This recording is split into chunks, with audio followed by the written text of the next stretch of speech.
So you also write for the Star Wars universe as well. I do these like my two favorite properties. Yeah, and if anybody who's a Star Wars fan who's involved in the Star Wars universe, you can always tell when they're a fan and they're writing for the universe because they're always so excited, as you are now. Talk about being involved in and getting to create content for that galaxy.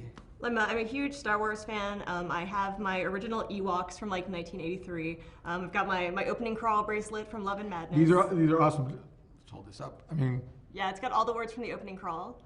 Love it so much. That's amazing. So, yeah, Love and Madness if you're into that. But yeah, so I'd said my friend Chuck Wendick is one of my best friends, and then Kevin Hearn's one of my buddies, Ty Frank's one of my buddies, who writes his James S.A. Corey, and they have all gotten to write for Star Wars, and I started to think, like, maybe I should put this out into the universe. So I was like on Twitter, I was like, please, please, please, please, please, God, please, please, please let me write for Star Wars. And I guess after a couple of years, it worked. I got an email from my agent that was like, I'm going to blow your mind. And I was like, oh, I'm sure you, oh my God! So yeah, I don't think anybody's ever heard me scream that loud in my life.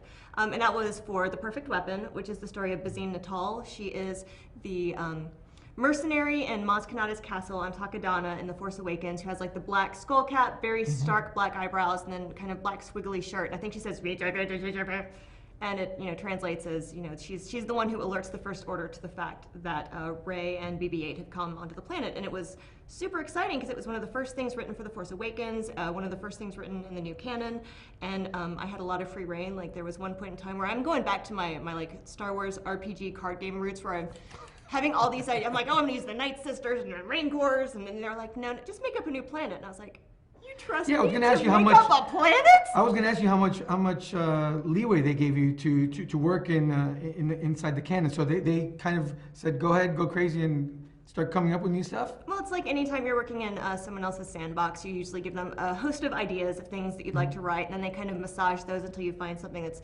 mutually exciting for everybody. But they wanted a lot of new stuff, so yeah, I did get to invent some new planets and talk about this new character and a new kind of mercenary. Like I just wish she was like the new Boba Fett. I don't have a figure of her. Like I carry a Boba Fett with me at all times, and I just need a Bazine to go with it.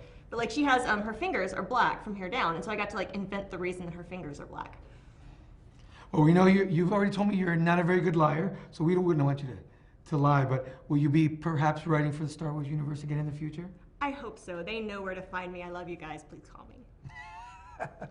Delilah, it was a pleasure. Thanks for joining us. Thanks so much.